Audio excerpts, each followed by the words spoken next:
Hey there, everybody. The purpose of this video is to get you an introduction to how to use a Windows program called Snipping Tool, which is a pretty slick way of capturing images that are on your computer. Here's a picture of me playing the drums back in Philadelphia a few years ago when I had a little bit more hair. And I'm going to show you how to capture this picture and then save it as an image file on your computer. So what we're going to do is we're going to go and we're going to search for snipping, and there it is right there, Snipping Tool. Okay, I'm going to drag it over here so you can see it.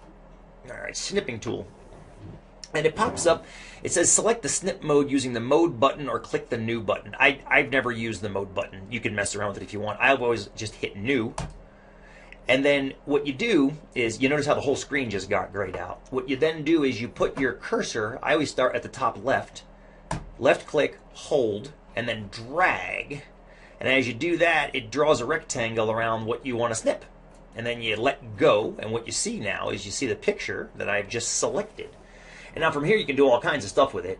Very often what I do is I just right click and copy it into a document.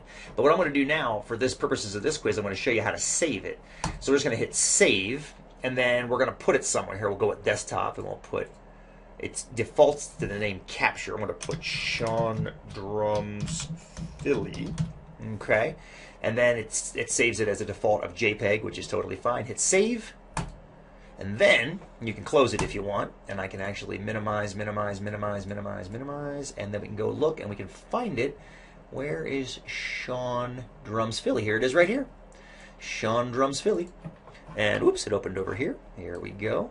And there's the image that you just snipped.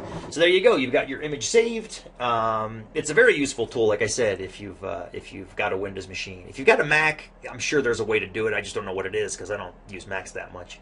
But Snipping Tool has been available on Windows machines for a very long time. So there you have it, my friends. Snipping Tool. Use it in good health.